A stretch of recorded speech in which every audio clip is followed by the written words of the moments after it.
ओ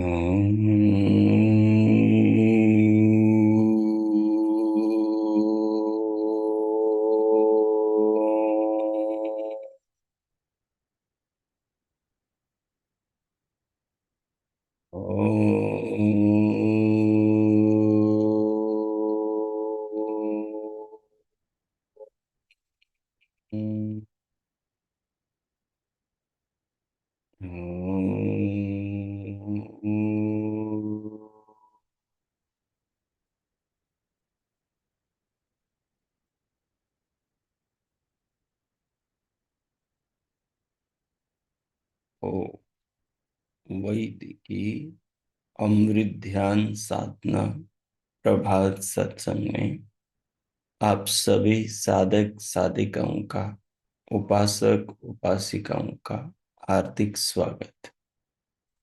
आइए पूर्व की भांति आज के ब्रह्म मुहूर्त में, आज की ब्रह्म वेला में भी हम उन महान प्रभु पार ब्रह्म परमेश्वर के दिव्य महान स्वरूप का ध्यानमय चिंतन करते हुए अपने मन को, अपने चित्त को, अपने जीवन को भगवान के भावों से ओतप्रोत करने का प्रयास करेंगे। प्रभु हमारे जीवन में हर क्षण उपस्थित हैं। प्रभु हमारे जीवन में सर्वत्र उपस्थित हैं। ऐसा कोई संसार में स्थान नहीं है जहां भगवान न हो, और जन्म से मृत्यु, मृत्यु से जन्म, सृष्टि के आरंभ से प्रलय पर्यंत और प्रलय से पुनर्सृष्टि के सृजन और सृजन से पुनः प्रलय पर्यंत ऐसा कोई क्षण नहीं है, ऐसा कोई काल नहीं है जिसमें भगवान हमारे साथ में न हो। चाहे मुक्ति का समय हो, चाहे संसार का समय हो, चाहे सृजन में हो, चाहे प्रलय में हो, परमात्मा हमारे साथ में सदैव है। अंदर बाहर सदैव विराजमान विद्यमान है। वो किस रूप में है और उन्हें हम कैसे समझ सकते हैं, अनुभव कर सकते हैं, जीवन से जोड़कर भगवान के साथ जीवन को जी सकते हैं। इसका जो सरल जो स्वरूप है, परमात्मा के साथ अपनी चेतना, अपने आत्मा को जोड़कर जीवन को जीने का, वो वास्तव में बहुत ही सरल है, हृदयंगम करने जैसा है, जीवन में उसे उतार लेना जैसा है। भगवान के स्वरूप को समझने से पहले, भगवान के अंदर उतरने से पहले, भगवान को जीवन में अनुभव करने से पहले, भगवान का स्वरूप जो है उसको समझ लेना बड़ा आवश्यक है। संसार के अंदर दो प्रकार के पदार्थ होते हैं। एक पदार्थ चेतन और एक पदार्थ जड़ होता है।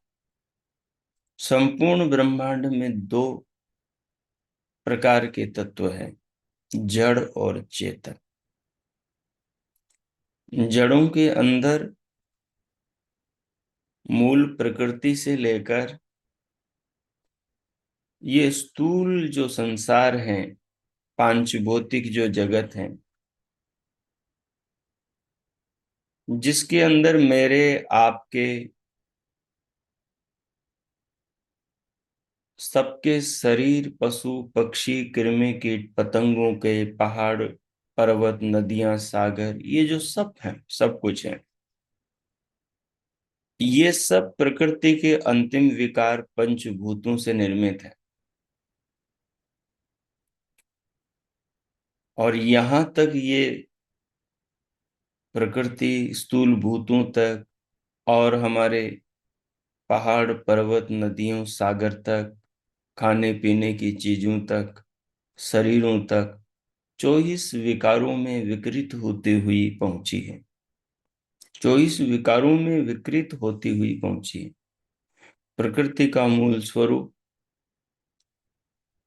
सत्व, रज और तम, ये 3 प्रकार के अनंत जो परमाणु हैं, इनकी साम्य अवस्था, सम अवस्था को प्रकृति कहते हैं। उस प्रकृति में परमात्मा की प्रेरणा होती है, ज्ञान पूर्वक प्रेरणा। उसको शास्त्रों में ईक्षण कहा जाता है। भगवान की ज्ञान पूर्वक प्रेरणा से प्रेरित होकर प्रकृति के परमाणु सृष्टि के सृजन की ओर उन्मुख होते हैं और क्रमशः महतत्व, महतत्व से अहंकार, अहंकार से तन मात्राएं सूक्ष्म भूत और तन मात्राओं से स्थूल भूत और स्थूल भूतों से सब संसार का जन्म होता है। उसी महतत्व से मनुष्य के सूक्ष्म शरीर का अंग चित्त बनता है, जिस चित्त के माध्यम से चेतना संसार से जुड़कर संसार के पदार्थों को जानने में सक्षम हो पाती है, जानने में सक्षम हो पाती है और अपने आप को दूसरों को जनाने में सक्षम हो पाती है। अगर चित्त आत्मा को न मिले, परमात्मा चित्त आत्मा के लिए न बनाए, तो ये आत्मा संसार की किसी वस्तु को कभी नहीं जान सकती, अपने आप को भी नहीं जान सकती। तो प्रकृति के परमाणुओं से, जड़ परमाणुओं से परमात्मा सबसे पहले आत्मा के लिए चित्त बनाते हैं। सत्व प्रधान ये चित्त आत्मा को हमेशा, जैसे ही भी चित्त के अंदर विचार, जैसे भी चित्त के अंदर संस्कार, जैसे भी चित्त के अंदर भाव चलते हैं, उन सब वृत्तियों को, आत्मा को ये चित्त जनाता रहता है। उसी महतत्व से परमात्मा जीवात्मा के लिए दूसरा तत्व बुद्धि बनाते हैं। अध्यवसाय बुद्धि, बुद्धि तत्व जीवात्मा को निर्णय कराती है। बुद्धि ज्ञान का नाम है। उसके बाद में उसी महातत्व से परमात्मा जीवात्मा के लिए अहंकार बनाते हैं और उस अहंकार से, जो शरीर के अंदर अस्मिता के रूप में काम करता है, जो जीवात्मा को वस्तुओं के साथ में मेरेपन का बोध होता है, शरीर को पाकर मैं शरीर हूँ, स्त्री हूँ, पुरुष हूँ, पिता हूँ, माता हूँ, पत्नी हूँ, पति हूँ, जो ज्ञान के अनुरूप वो अपने भीतर में उन वस्तुओं से तादात्म्य करके वैसा स्वयं को महसूस करता है, वो अहंकार के द्वारा, अस्मिता के द्वारा होता है। जो सृष्टि में अहंकार है, उस शरीर के अंदर अस्मिता है। इसी अहंकार के द्वारा जीवात्मा के लिए परमात्मा ज्ञानेन्द्रियां, कर्मेंद्रियां, उभय इंद्रिय मन बनाते हैं। अहंकार के सात्विक परिणाम से, सात्विक अहंकार से ज्ञानेंद्रियों का निर्माण करते हैं। जो ज्ञानेंद्रियां चित्त तक बाहर संसार के विषयों के ज्ञान को जीवात्मा के पास पहुंचाती है, और उस ज्ञान के अनुरूप जीवात्मा कैसे कर्म करे, इसके लिए परमात्मा अहंकार से ही कर्म इंद्रियां बनाते हैं। जो शरीर के अंदर वाणी, हाथ पांव, उपस्थ इंद्रिय और मूल द्वार गुदा इंद्रिय, के रूप में शरीर में काम करती। ज्ञानेंद्रियां श्रोत्र, जिनसे हम सुनते हैं। स्पर्श इंद्रिय, त्वक इंद्रिय, जिससे हम चीजों को, उनकी शीतलता उष्णता को जानते हैं। रूप इंद्रिय, चक्षु इंद्रिय, जिससे हम संसार के रूपवान पदार्थों को जानते हैं। रसना इंद्रिय, जिससे हम संसार की वस्तुओं, खाद्य पेय पदार्थों के भिन्न भिन्न रसों को जानते हैं, भिन्न भिन्न स्वादों को जानते हैं। और पृथ्वी, पृथ्वी के ज्ञान के लिए भगवान घ्राण इंद्रिय बनाते हैं। घ्राण इंद्रिय से गंध का ज्ञान होता है जो पृथ्वी में रहती है। ये पांच इंद्रियां संसार के सभी विषयों का, जो भौतिक पदार्थ हैं, उनका ज्ञान कराती हैं। और इनका ज्ञान आत्मा को चित्त के अंदर वृत्तियों के रूप में होता है। अब पांचों इंद्रियों के साथ जीवात्मा का एक साथ संबंध नहीं होता, आवश्यकता के अनुसार क्रमशः होता है।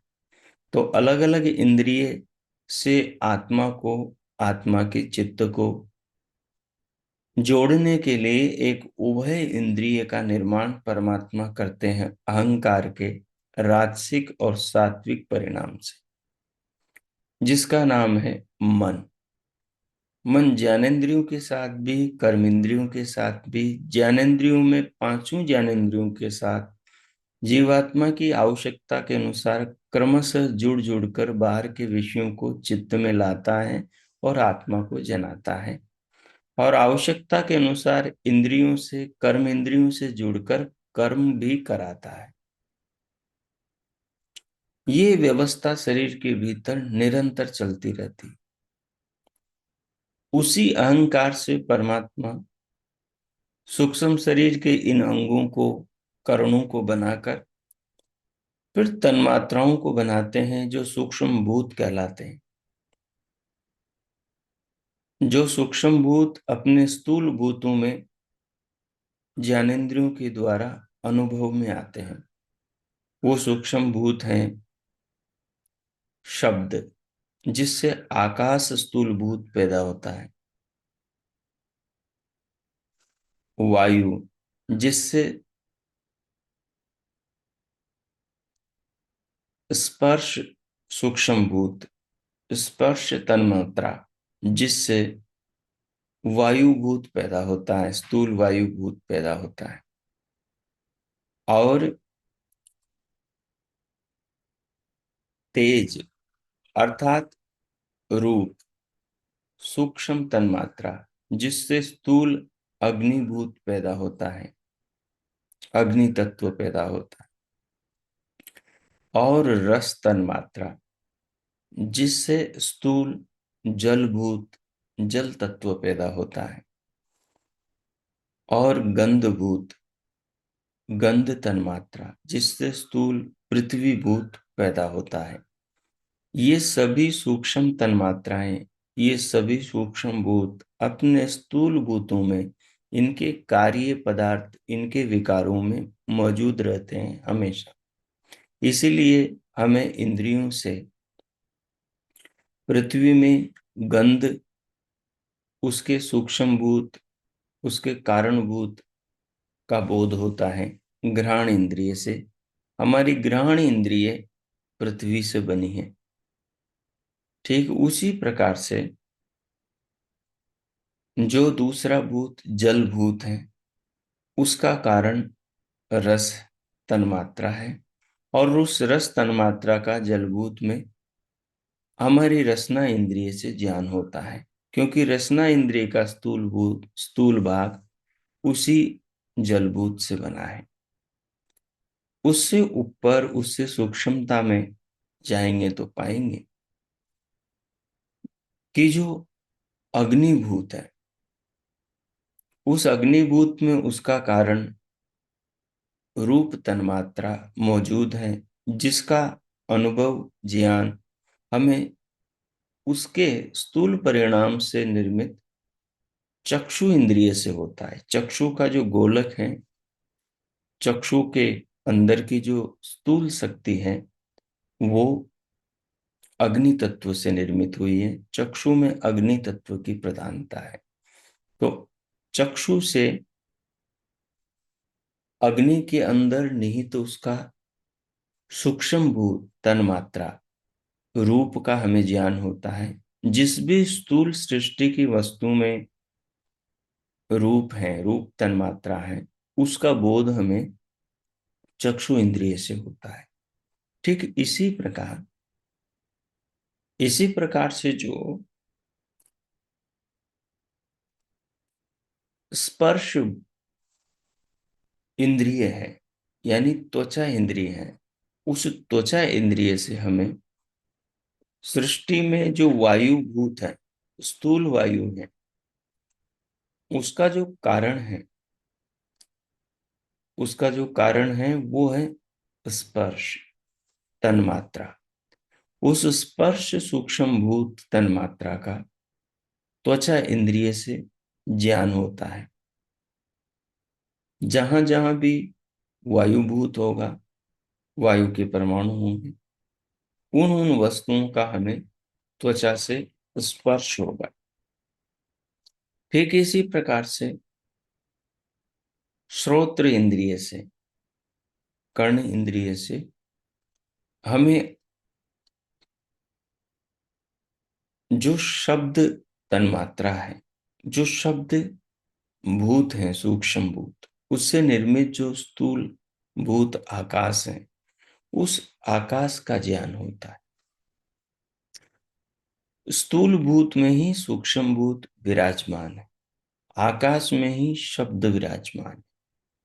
तो इस प्रकार से स्थूल भूतों में सूक्ष्म भूत मिल जाते हैं, सूक्ष्म भूतों में अहंकार मिल जाता है, अहंकार में ज्ञानेन्द्रियां, कर्मेंद्रियां और मन इंद्रिय मिल जाती है, मन इंद्रिय मिल जाती हैं, और अहंकार महतत्व में मिल जाता है, और बुद्धि और चित्त महतत्व में मिल जाता है। इस प्रकार से ये जो जड़ प्रकृति है, इस जड़ प्रकृति का नाना प्रकार से अपने बुद्धि बल से, अपने अपार ज्ञान और पराक्रम से, और अनंत अपने स्वाभाविक शक्ति से परमात्मा देव संसार के रूप में और शरीर के रूप में इस सत्व रजतम मई प्रकृति को परिणत कर देते हैं और इसका संचालन करते हैं। तो चेतन जो जीवात्मा है, जो अदृश्य है, जो अगोचर है, जिसे देखा नहीं जा सकता, जिसे छुआ चखा अनुभव नहीं किया जा सकता इंद्रियों के द्वारा, वो चेतन जीवात्मा भी शरीर पाकर इस संसार को जानने, समझने, अनुभव करने लगती हैं। अपने आप को शरीर में जानने और अपने साथ में शरीर को जानने, अनुभव करने लगती हैं। इस मनोस्थिति, इस अनुभूति, इस किरदार में इस समय हम सब लोग हैं। हम सब इसी प्रक्रिया से जान रहे हैं सब चीजों को। हमें किसी की आत्मा दिखाई नहीं देती, चेतना दिखाई नहीं देती, हमें उसका स्थूल शरीर ही दिखाई देता है। हमें स्थूल भूतों के जो पांचों गुण हैं, ये पांचों गुण ही संसार के वस्तुओं में दिखाई देते हैं, क्योंकि चेतना भूतों से निर्मित नहीं है, इसलिए वो इंद्रियों से दिखाई नहीं देती। जो भूतों से निर्मित सूक्ष्म वस्तु है, वो भी इंद्रियों से दिखाई नहीं देती। तो चेतन और जड़ दो तत्व संसार में हैं। आत्मा जो चेतनाएं हैं, वो अनंत है। हम संसार में अनुभव करते हैं, पशु अनेक हैं, पक्षी अनेक हैं, कृमि कीट पतंग अनेक हैं, संसार में ये प्राणी अनेक है, पेड़ पौधे अनेक हैं। ये सब जो हैं, ये सब चेतनाएं हैं जिन्होंने अपने कर्मों के अनुसार परमात्मा से जाति यानी शरीर, आयु, जीवन काल की अवधि और भोग अर्थात जो भी जीवन के अंदर खाद्य पेय पदार्थ हैं, जो भी जीवन के अंदर योनि शरीर के अनुसार संबंध हैं, वो सब प्राप्त किए हैं। तो आत्माएं अनेक हैं, अनंत हैं, और वो प्रकृति से निर्मित शरीरों को सहारा बनाकर एक दूसरे को और खुद को जानने में समर्थ हो पाती है। दूसरा चेतन तत्व परमात्मा है। वो विभु चेतना है। वो एक ही संपूर्ण विश्व में और विश्व के बाहर सर्वत्र विराजमान है। वो जो परमात्मा तत्व है, वो परमात्मा तत्व जीवात्मा की तरह चेतन होने से दिखाई नहीं देता।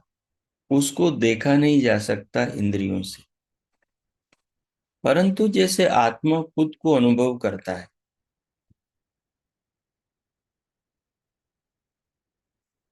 अपनी ही शारीरिक गतिविधियों से अपनी आत्मा के होने के चिन्हों से अनुभव करता है, लक्षणों से अनुभव करता है। ठीक उसी प्रकार से मनुष्य आत्मा शरीर के द्वारा परमात्मा को भी संसार में अनुभव कर सकता है, जान सकता है। अनुभव का मतलब जान सकता है। जैसे शरीर के द्वारा हम दूसरे पशुओं को, पक्षियों को, मनुष्यों को, माता पिता को, भाई बंधुओं को, पहाड़ पर्वत नदियां सागर, इन सबको जानते हैं। हम एक चीज इसमें मुख्य जानते हैं कि जहां क्रिया है वो कर्ता से आ रही है, जहां गति है वो गतिदाता से आ रही है, और इसे हम अपने निज जीवन में अनुभव करते हैं। हम चलते फिरते हैं तो हम इच्छा करते हैं चलने फिरने से पहले, तब हम चलते फिरते हैं। हमारा हाथ यूं ही नहीं उठ जाता, हमारा मुंह यूं ही नहीं खुल जाता। हमारे मुंह से आवाज, अलग अलग शब्द, व्यवस्थित शब्द, किसी भाव से बंधे वाक्य अपने आप ही नहीं निकल जाते। हम अंदर योजना बनाते हैं और वाणी के उपकरणों का प्रयोग करके बुद्धिपूर्वक वाक्यों का उच्चारण करते हैं। इससे स्पष्ट होता है कि भीतर जो बैठा हुआ है वो ही ये सारे के सारे काम कर रहा है। जो शरीर में, अंगों में, हाथ पांव में, उठने बैठने बोलने खाने पीने की सब क्रियाएं हो रही है, ये क्रियाएं वही कर रहा है। ठीक संसार के अंदर ऐसी अनंत क्रियाएं हो रही, उन क्रियाओं को मनुष्य नहीं कर रहा। उन क्रियाओं को उनमें रहने वाला चेतन कर रहा है। हमारे शरीर में रहने वाला चेतन हमारे शरीर की क्रियाओं को कर रहा है। पशु के शरीर में रहने वाली चेतना पशु के शरीर की क्रियाओं को कर रही है। पक्षियों के शरीर में रहने वाली चेतना जल में रहने वाले प्राणियों के शरीरों में रहने वाली चेतनाएं उनके शरीरों में क्रिया कर रही है। हमारी माता के शरीर में, पिता के शरीर में, पत्नी पति भाई बंधु के शरीर में रहने वाली चेतना उनके शरीरों में क्रिया कर रही है। उनके शरीरों से अपने वजूद को, अपने अस्तित्व को, अपने होने को प्रकट कर रही है, और इसको सीधा सीधा हम अनुभव कर रहे हैं। आंखों से हम देख रहे हैं कि ये क्रिया इसके अंदर की चेतना से आ रही है, क्योंकि उसी की तरह क्रिया मेरे शरीर में मेरी चेतना से आती है, ये मैं अनुभव करता हूं। ठीक इसी प्रकार ब्रह्मांड रूपी शरीर में जिसमें हम सब रहते हैं, जैसे हमारे शरीर में कई बार कीड़े पड़ जाते हैं। छोटे छोटे बच्चे मीठा खाते हैं तो उनके पेट के अंदर छोटे छोटे कृमि जन्म ले लेते हैं, कीड़े मकोड़े पैदा हो जाते हैं, और उनको फिर दवा देते हैं, उससे वो अंदर के कीड़े मर जाते हैं। अब वो कीड़े हमारे पेट में पैदा हुए, पेट में ही मर गए। ऐसे ही महान पुरुष जो विराट पुरुष परमात्मा है, ये सारा ब्रह्मांड उसके गर्भ में है। ये ब्रह्मांड उसका गर्भाशय कहलाता है, इसलिए उस भगवान को हिरण्य गर्भ भी कहते हैं। उसी के गर्भ में सब ये लोकांतर पैदा होते हैं। हिरण्य गर्भ महतत्व को भी बोलते हैं, क्योंकि वो जो परमाणु से सबसे पहले महतत्व नाम का पदार्थ बनता है, वो एकदम चमकीला बनता है, वो दमदमाता रहता है, वो एक तेज पुंज होता है। और वो तेज पुंज, वो जो ईश्वर है, उस ईश्वर के ज्ञान के अनुसार वो उन प्रकृति के परमाणुओं को गति देकर बनाता है। तो वो महतत्व के परमाणु तो परमात्मा से पैदा नहीं हुए, लेकिन उन परमाणु को ज्ञान पूर्वक गति देने से वो महतत्व नामक वो हिरण्यगर्भ, वो एक अग्नि का, एक तेज का पुंज पैदा हुआ, परमाणु का एक विशाल, एक महान गोला उत्पन्न हुआ, उसको हिरण्यगर्भ कहते हैं। उसके एक एक परमाणु में परमात्मा विराजमान है, क्योंकि आप किसी भी चीज को पकड़े बिना गति नहीं दे सकते। जैसे हमारा मन सूक्ष्म वस्तु है शरीर में, तो सूक्ष्म वस्तु मन को हम इच्छा से गति देते हैं, जहां हमारी इच्छा होती शरीर में वहां ले जाते हैं, क्योंकि परमात्मा ने उस मन को आत्मा के साथ में इस प्रकार से बनाकर जोड़ा कि आत्मा की इच्छा से ही वो काम करता है। मतलब आत्मा की इच्छा से वो जड़ वस्तु शरीर में काम करे, इस व्यवस्था को, इस रहस्य को वो परमात्मा जानता है।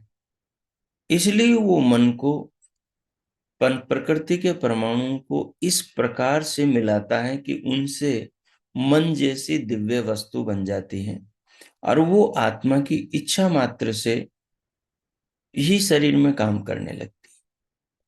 तो परमात्मा को इतना ज्ञान है, उसी परमात्मा ने प्रकृति के परमाणुओं को प्रेरित करके महतत्व बनाया।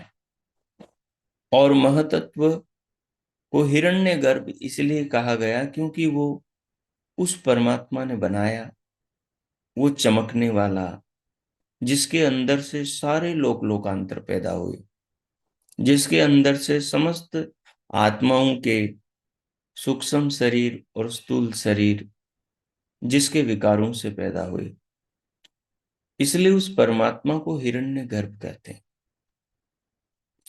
तो अब संसार के अंदर तीन चीजें हो गई। एक परमात्मा जो विभु हैं, व्यापक हैं, सर्वशक्तिमान, सर्वज्ञ हैं, और जो सर्वत्र विराजमान। दूसरा जीवात्मा जो संख्या में अनंत है, और एक देशी है और अल्पज्ञ है, क्योंकि परमात्मा से शरीर जब मिलता है तभी ये अपने अस्तित्व को अनुभव कर पाता है। शरीर मिलने के बाद में भी जब इसको ज्ञान मिलता है परमात्मा से, जीवन को जानने समझने का, तभी ये जीवन को जान और समझ पाता है, बिना ज्ञान के नहीं जान समझ पाता। तो संसार में तीन चीजें हो गई, आत्मा, परमात्मा और प्रकृति। सारी जो प्रकृति से ये सारा जो जगत बना है, जिसको हम मोटे रूप में प्रकृति भी कह दिया करते हैं, इसके कण कण परमात्मा की व्यवस्था में काम कर रहा है। परमात्मा ने बनाया है। हमारे शरीर का भी कण कण, हर कोशिका परमात्मा की व्यवस्था में काम कर रही है। परमात्मा की व्यवस्था से ही हमारी चेतना की चेतना शक्ति से शरीर के अंदर सारे कार्य हो रहे हैं। हम नहीं कर रहे, कुछ हम कर रहे हैं, कुछ हमारे बिना किए हो रहे हैं, परमात्मा की व्यवस्था से हो रहे हैं। तो किसी भी चीज को यदि हमें जानना है तो वो हम बुद्धि से जान सकते हैं, उसको इंद्रियों से जान सकते हैं, हम उसको विचार से जान सकते हैं, हम उसको इंद्रियों से छू कर, चख कर, देख कर, सूंघ कर हम उसे जान सकते हैं, सुन कर जान सकते हैं। परमात्मा रूपी जो शक्ति है, परमात्मा रूपी जो विश्व चेतना है, उसको भी हम जान सकते हैं। उसको भी हम इंद्रियों से भी जान सकते हैं और बुद्धि से भी जान सकते हैं। जो ज्ञानेंद्रियां हैं, ये स्थूल इंद्रियां हैं, अर्थात ये स्थूल पदार्थों को जनाती हैं। और जो हमारी बुद्धि इंद्रिय है, वो बुद्धि सूक्ष्म इंद्रिय है।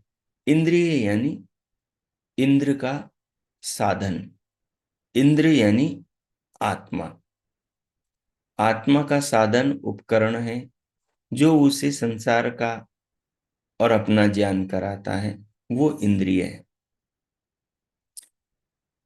तो इंद्रियों से, चाहे पांच ज्ञानेंद्रियों से, चाहे छठी इंद्रिय मन से, चाहे बुद्धि से, चित्त से, जो भी ज्ञान होता है वो परमात्मा की व्यवस्था से होता है। क्योंकि सारा शरीर और सब कुछ परमात्मा के बनाए हुए पदार्थ है। संसार में और शरीर में जो भी कुछ हमें दिखाई देता है, जो भी हमारे संपर्क में आता है, वो सब परमात्मा का बनाया पदार्थ है।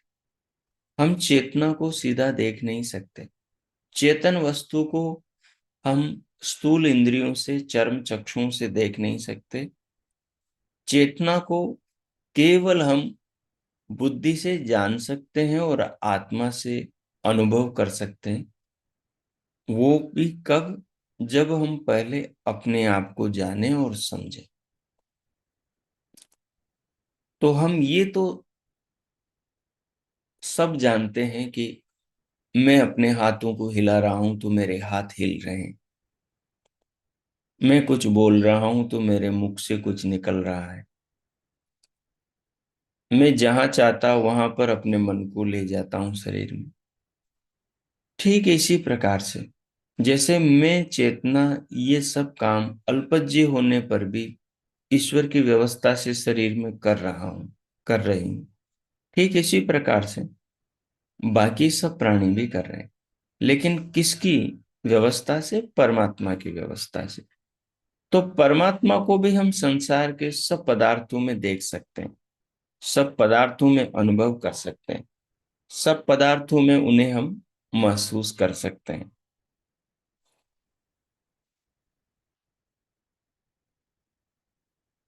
भगवान को ऋषियों ने ओज कहा है और कहा ओजो असी ओजो मही देहि, कि हे प्रभु आप ओज स्वरूप हैं और हमें भी ओज प्रदान कीजिए। परमात्मा ओज स्वरूप है और हमें वो ओज प्रदान कर रहे हैं, कर रहे हैं। शरीर में जो तेज है, पदार्थों में जो तेज है, जो कांति है, जो उनके अंदर, पलों के अंदर जो स्वाद है, सूर्य के अंदर जो चमक है, हमारे शरीर के अंदर जो हमारा व्यक्तित्व है, हमारी बुद्धि के अंदर जो जनाने की, जानने की, समझने की जो क्षमता है, जो बुद्धि के अंदर प्रखरता, विशेषता और दिव्यता है, ये सब ओज हैं, तेज हैं। सूर्य में जो प्रकाश है, अग्नि में जो प्रकाश है, विद्युत में जो बिजली है, तेज है, जो अन्न में जीवनी शक्ति है, ये सब ओज है। ये सब कहाँ से आ रहा है? ये पदार्थों में पालन की क्षमता, जीवन देने की क्षमता कहाँ से आ रही है? परमात्मा से ही आ रही है। बच्चों के लिए, यह यूं कहें, जो अभी बच्चा जन्मा है, उसके लिए माँ के शरीर से, स्तनों में दूध कहाँ से आ रहा है? माँ तो बना नहीं रही, कहाँ से आ रहा है? तो सीधा ही आप कहेंगे, ये तो उसके शरीर से आ रहा है। तो शरीर में कौन बना रहा है? परमात्मा ही बना रहा है। परमात्मा की व्यवस्था से ही बन रहा है। तो ये जो दूध है, जैसे कहा जा रहा है कि ओज को उसने बनाया है पदार्थों में, तो उसको ओज कहा है कि ओज को आपने बनाया है, तो आप ही ओज हैं। सूर्य को भगवान ने बनाया है, तो परमाणु तो पहले जड़ थे, परमाणु तो सूर्य नहीं थे। सूर्य के रूप में परमाणु जो रूपांतरित हुए, वो परमात्मा की मेधा शक्ति से, वो परमात्मा की योजना से हुए। ठीक इसी प्रकार से ठीक इसी प्रकार से ओज भी परमात्मा से उत्पन्न हुआ, और ये दूध भी परमात्मा से पैदा हुआ माँ के स्तन में। दूध भी, क्योंकि बच्चा जब तक गर्भ में नहीं बना था, तब तक स्तनों में दूध नहीं था। बच्चा जैसे ही बनने लगा, धीरे धीरे स्तनों में दूध भी निर्मित होने लगा। बच्चे का जन्म हो गया, गर्भ से आ गया, तो अब स्तनों में दूध बाहर आने के लिए शरीर को प्रभावित कर रहा है। तो ये दूध परमात्मा ही है। अन्न वही प्राण है। अन्न को प्राण कहा, और प्राण को परमात्मा कहा। प्राण को परमात्मा कहा, प्राण परमात्मा है, और अन्न को प्राण कहा। तो अन्न परमात्मा है, और दूध क्या है? अन्न क्या है?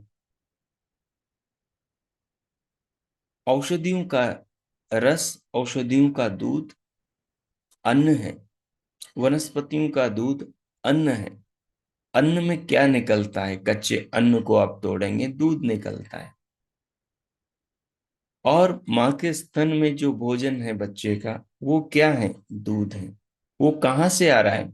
जो माँ ने खाया है, पंचभूतों से बने पदार्थों को। तो वो दूध भी परमात्मा है, वो भी अन्न का ही एक रूप है, और वो दूध परमात्मा से बना है। हम कहते हैं अन्न मिले भगवान में। तो जैसे ओजो असी ओजो मैं देही, परमात्मा आप ओज हो, मुझे ओज दीजिए। मेरे अंदर ओज पैदा कीजिए।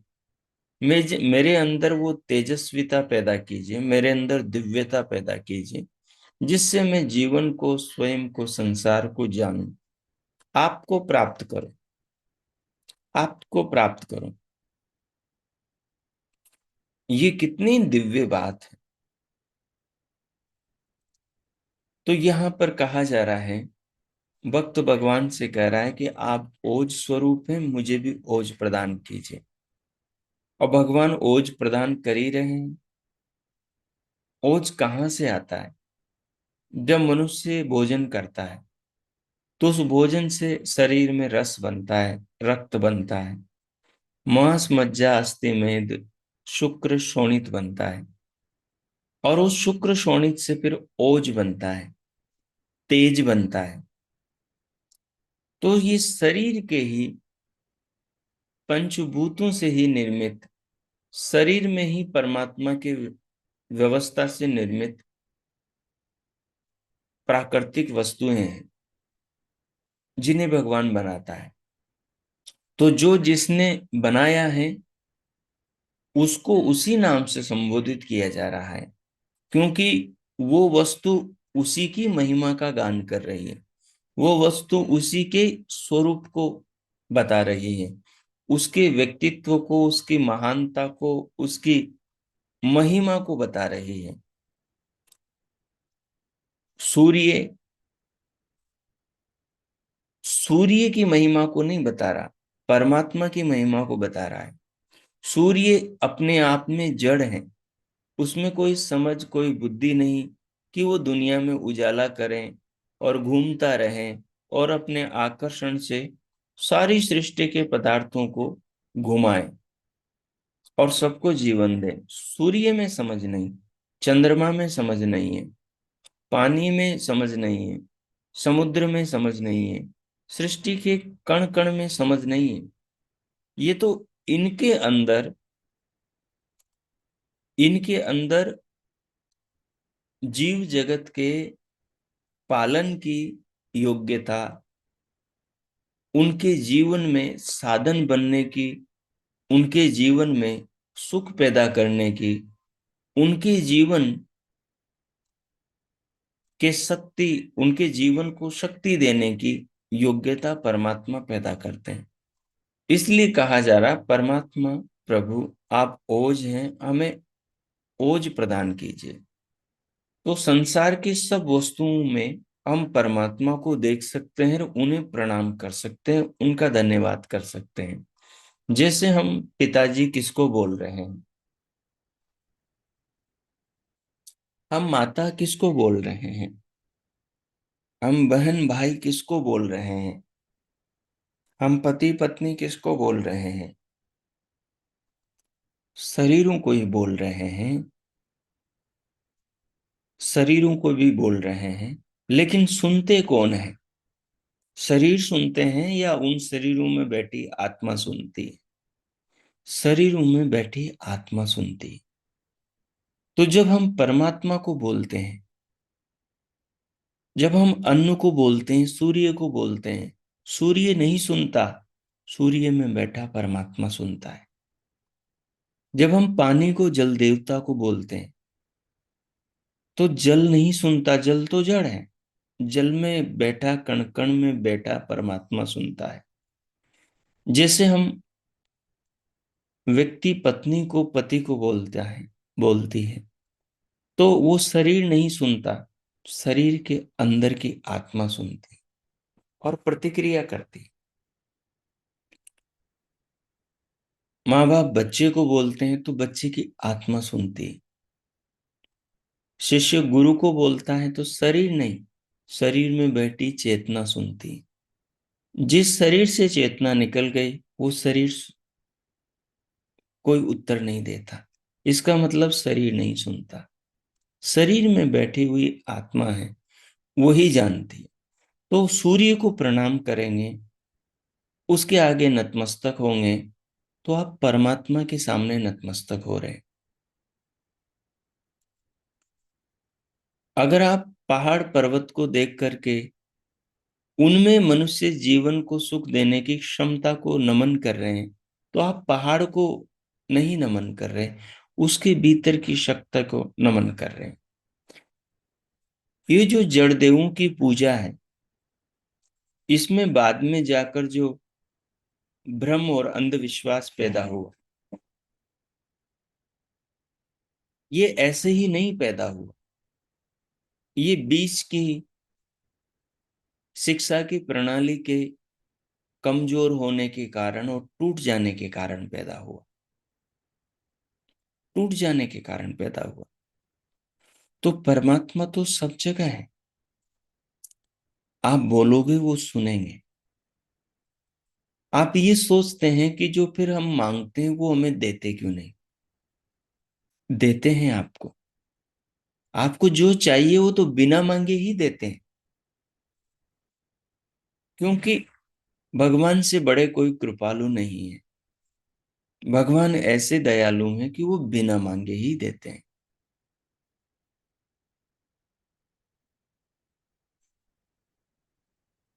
आप कहेंगे क्या देते हैं बिना मांगे?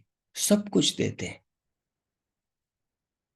और जिस चीज को पाकर आपको दुख हो, आपका नुकसान होता हो, उस चीज को वो आपको नहीं देते, आप कितना ही मांगो। जिस वस्तु के योग्य आप नहीं, वो चीज आपको नहीं देते। क्या आप बच्चों को बंदूक दे सकते हो? बच्चा मांगे नहीं मुझे बंदूक दे दो, आप दोगे सचमुच की बंदूक? कभी नहीं दोगे। आपको पता है बच्चा उससे किसी को मार सकता है, तो आप बंदूक बच्चे को नहीं दोगे। क्या बिना सीखे हुए बच्चे को आप अपनी गाड़ी की स्टेयरिंग सौंप दोगे? कभी नहीं सौंपोगे। आप जानते हो, अगर बच्चे को स्टेयरिंग दे दी इसका मतलब है सब मरे, एक्सीडेंट हुआ। नहीं सौंपोगे आप।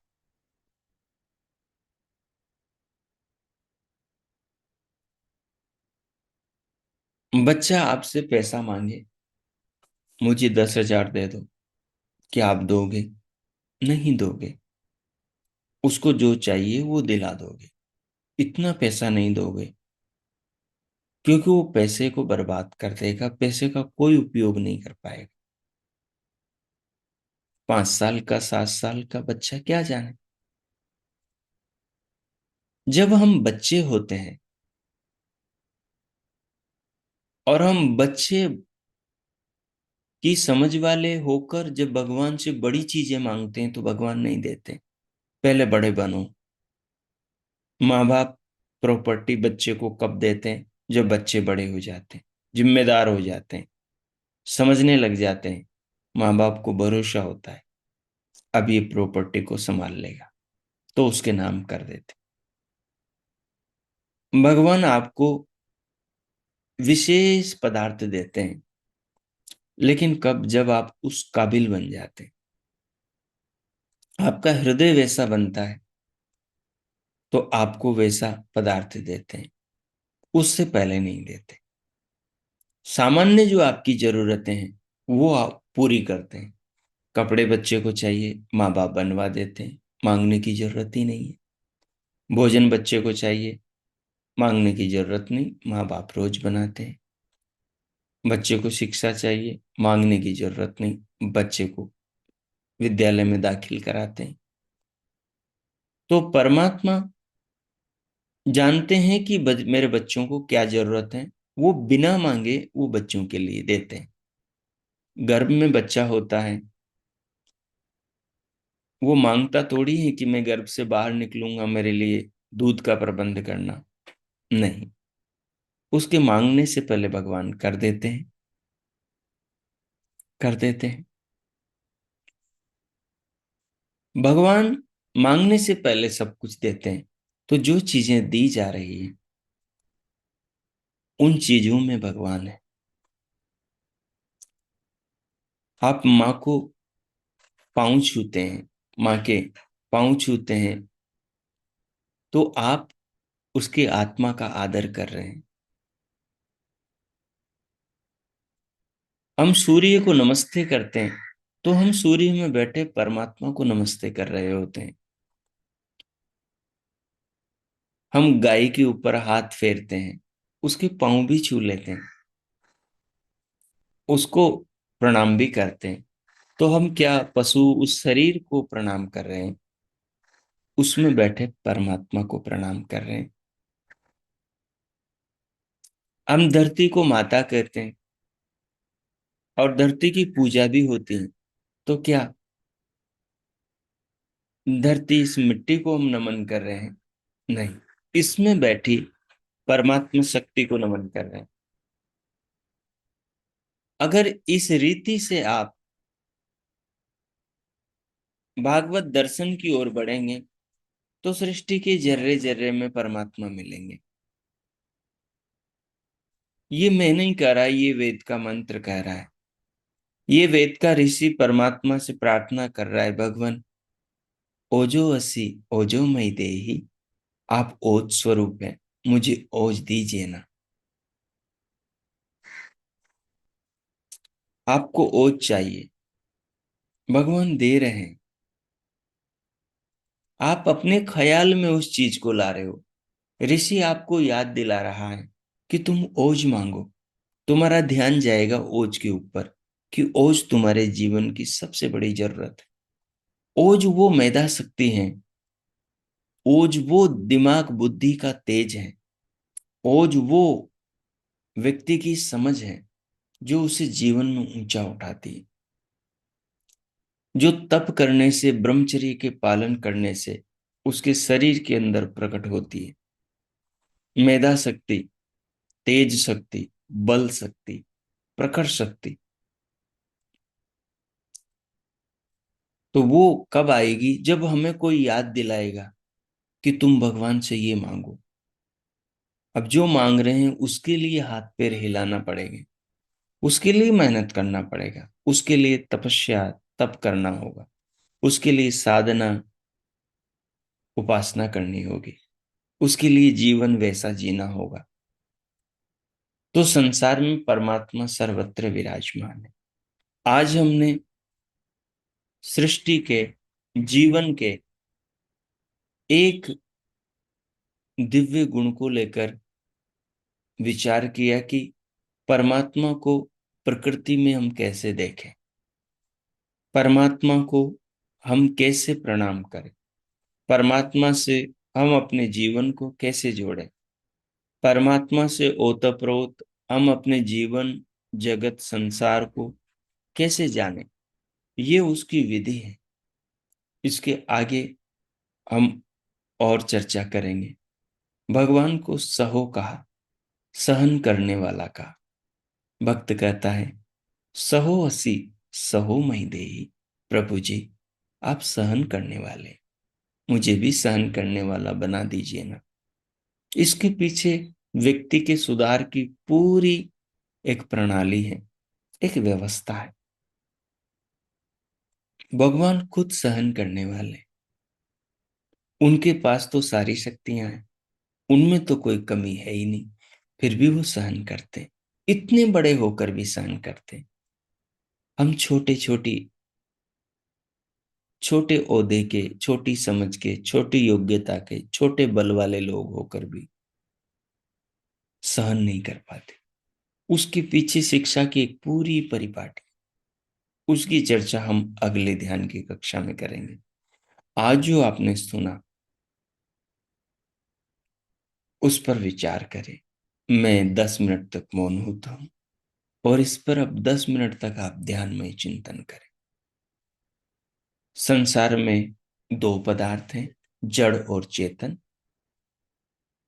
चेतन दो हैं, आत्मा जो अनंत है संख्या में, और परमात्मा जो एक है संख्या में, और प्रकृति जो जड़ है, परमाणु रूप है, और उनसे, परमाणु से परमात्मा की प्रेरणा से संसार और हमारे शरीर बनते हैं, खाने पीने की सब चीजें बनती हैं। सब पदार्थों में परमात्मा मौजूद है। जैसे शरीर में आत्मा, शरीर को जो भी बोलते हैं वो आत्मा सुनती है, तो परमात्मा प्रकृति के कण कण में है। आप जिस कण को उठाकर प्रणाम करोगे, उसकी उपयोगिता को नमन करोगे, परमात्मा सुनेंगे, परमात्मा का धन्यवाद कर सकते हैं। अब मैं मौन होता हूँ। 10 मिनट इस आनंद भाव में, इस भक्ति के रस में, कण कण में सृष्टि के परमात्मा को प्रणाम कीजिए और अपने हृदय को इन पावन भावों से, अपने अंतकरण को इन पावन भावों के संस्कारों से संस्कारित कीजिए। ओम। कीजिए।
ओ,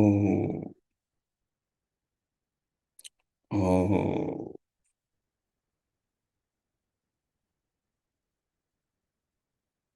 ओ, इस प्रकार प्रभु के ओजो असी ओजो मई देहि ओज स्वरूप का ध्यान करते हुए, उनके तेज स्वरूप का पदार्थों में अर्थात उनकी प्रतिभा को देखते हुए, पदार्थों में अर्थात उनकी योग्यता, उसकी उनकी महिमा को प्रणाम करते हुए, उन पदार्थों में जो महिमा है उस महिमा के माध्यम से उनको नमन करते हुए जो आपने महसूस किया, उन पावन भावों को, उस समझ को हृदय में, मनोमस्तिष्क में, चित्त के पटल में संग्रहित करें, सजोएं, अंकित करें। ये पदार्थ मनुष्यों की बनाई मूर्तियां नहीं हैं, ये परमात्मा के द्वारा निर्मित कृतियां हैं। ये परमात्मा की ध्वजाएं हैं। ये परमात्मा के व्यक्तित्व से, परमात्मा के महान ज्ञान से, परमात्मा की महान योग्यता से हमें परिचय कराती है। हम इनको नहीं, हम इनमें जो प्रतिभा है और उस प्रतिभा का स्वामी जो प्रतिभावान परमात्मा है उसको नमन करते हैं। ये मूर्ति पूजा नहीं है। जैसे लोग मूर्तियों को प्रणाम करते हैं, सूर्य मूर्ति नहीं है।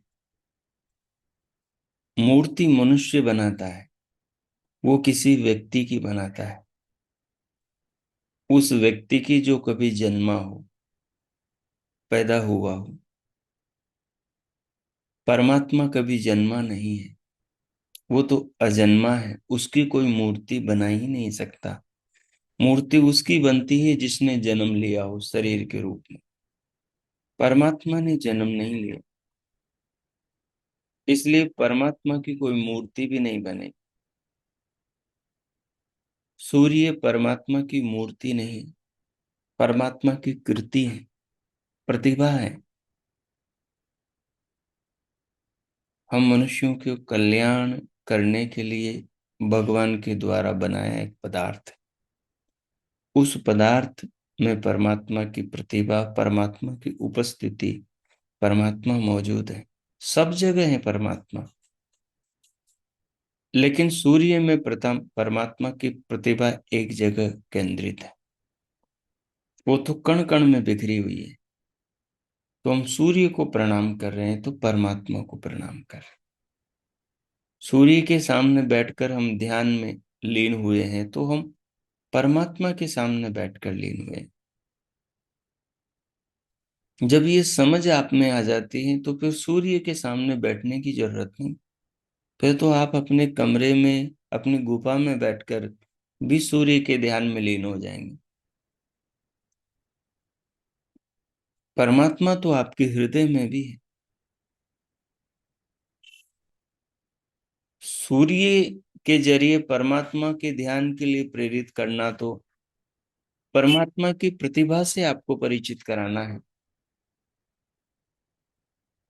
कि परमात्मा की प्रतिभा को देख करके आपकी चंचलता दूर हो, आपकी भौतिकता दूर हो, आपकी भाग दौड़ शांत हो, आपके जीवन में उथल पुथल और ऐषणाओं की प्यास में विराम आए।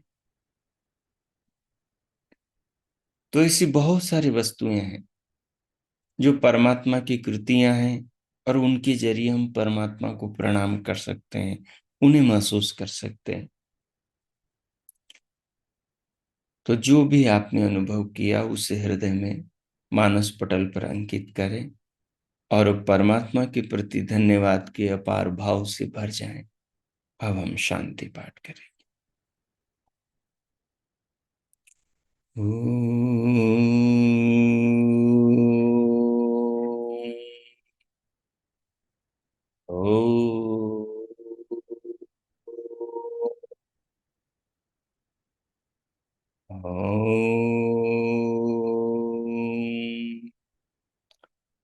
ओम शांति शांति शांति। ओम। ओ आज का आप सबका दिन शुभ हो, मंगलमय हो। प्रभु सबका मंगल करे। सबके लिए बहुत बहुत मंगल कामनाएं, बहुत बहुत शुभकामनाएं। इति हो। आप सहज हो जाएं। इस पावन भाव को हृदय में रखते हुए दोनों हथेलियों का परस्पर घर्षण करें और उष्ण हथेलियों से पूरे मुखमंडल का स्पर्श करें। फिर उंगलियों के मध्य से पलकें खोलते हुए भीतर से बाहर आए, सामने देखें। सहज हो जाए। किसी को कुछ पूछना हो पूछ सकते हैं, स्वागत। और जो जाना चाहे जा सकते हो।